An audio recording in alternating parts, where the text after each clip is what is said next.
Hello lovely people, welcome back to my channel, welcome back to Stagey Sunday, and welcome back to another review. I know. Firstly, before we get into it, pause this video and think, what is the difference between this video and last week's? Type me out a comment, see if you're right. Pause it now. Did you guess that same outfit, same position, different glasses? I thought I'd mix it up. There we go, a little bit of a jazzy moment. But enough of me being silly and wearing various different pairs of glasses. We are here to talk about the UK tour of Fisherman's Friend the musical. So if that sounds like something you are interested in listening to, stick around and we'll get into it in 2 seconds. Hit it.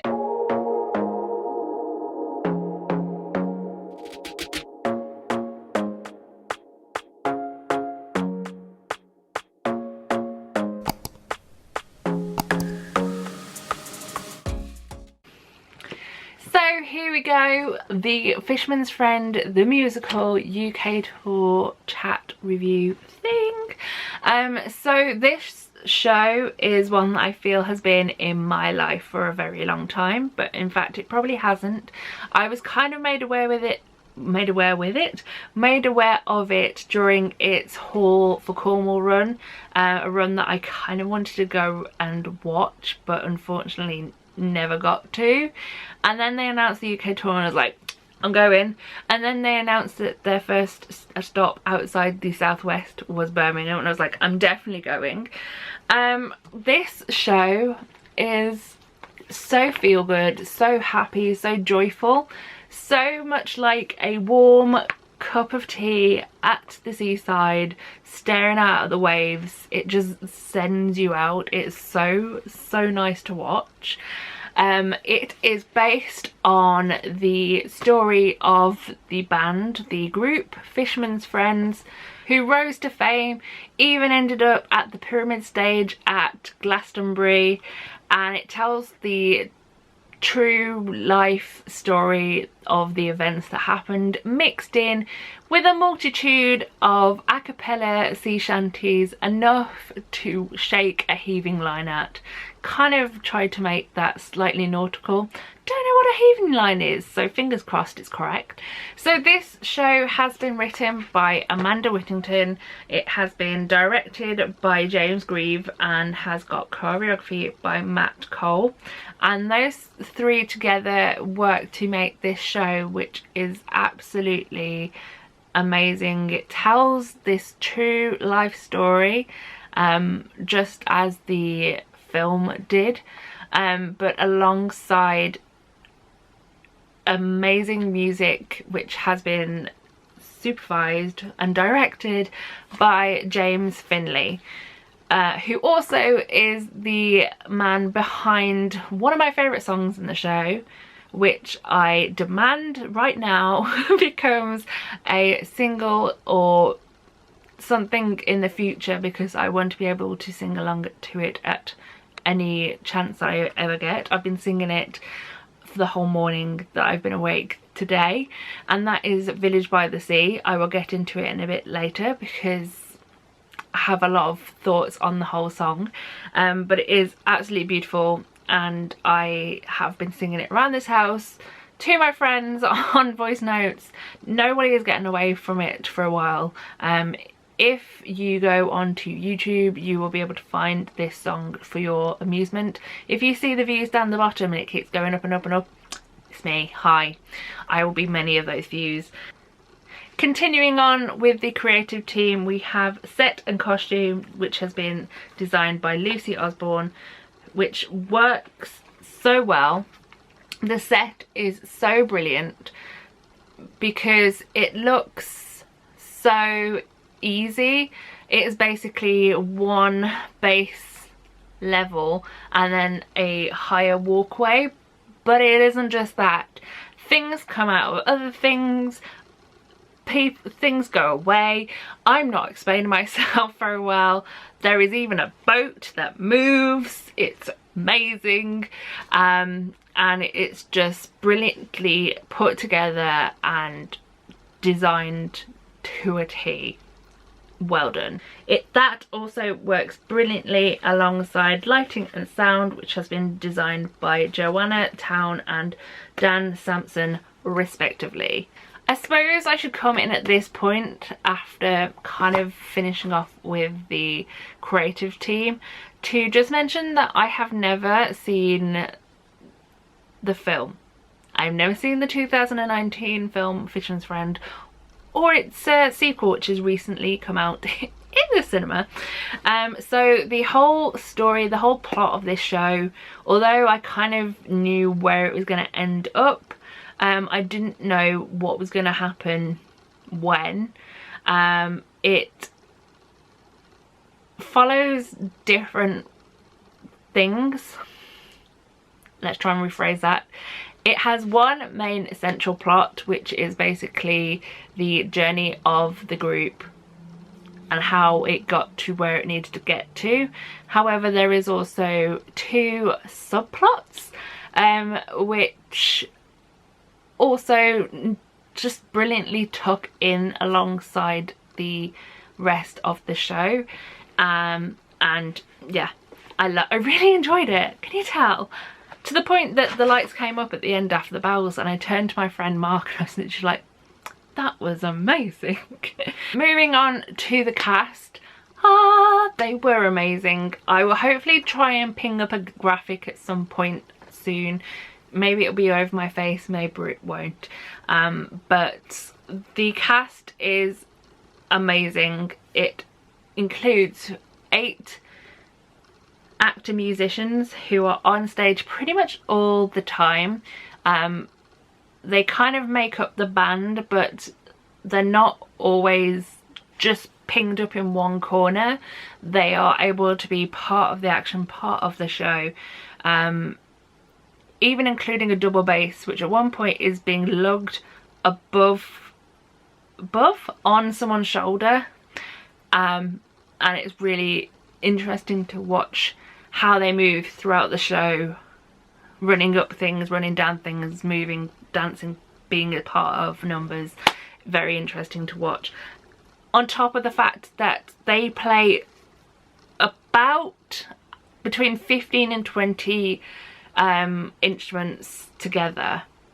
Not together, like those 8 people play about 15 to 20 different instruments. That made more sense. And they were absolutely brilliant, and they filled the theatre with some amazing, beautiful folk music. The Fishermen themselves, who are made up of, and hopefully I'm getting this correctly, Hadrian de Lacy, Dakota Starr, Pete Gallagher, Anton Stevens, Robert Duncan, James Geddes and Dan Buckley, whose voices together just made such a beautiful sound. Like I said, majority of it is a cappella. There is a bit of maybe a backing sound to it, but for the most part it's just them, and I loved it. And each individual fisherman had such a lovely character, to a point that you were like, I need to go and find that Golden Line pub in Port Isaac. In fact, I've probably walked past it enough times during my many visit to Cornwall over the years.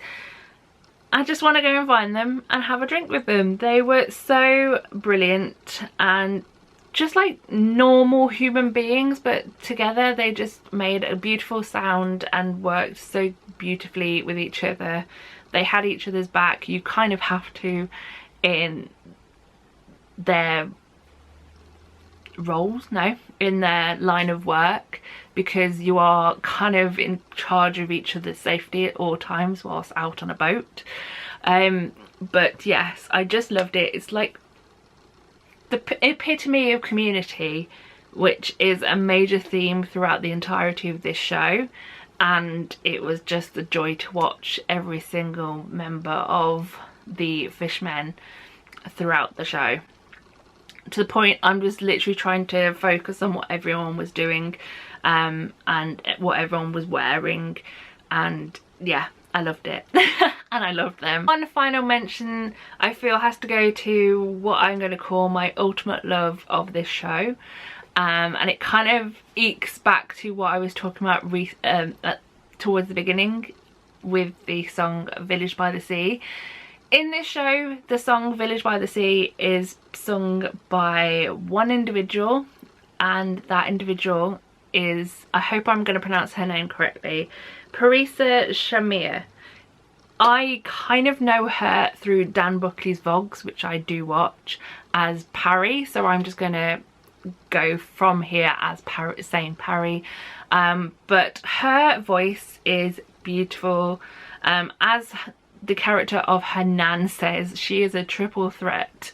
She sings, she plays music, and she's absolutely beautiful. And during the entirety of the song Village by the Sea, I was just in awe of her, and that continued on throughout the entirety of the show.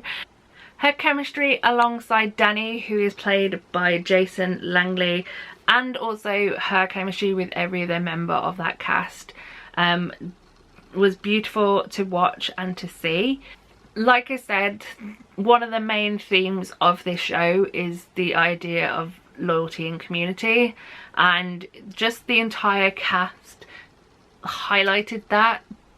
Yes, Port Isaac is a village, and at the centre of most villages is a community, but that show really just highlighted that fact, highlighted the community aspect of the place, but also of the group.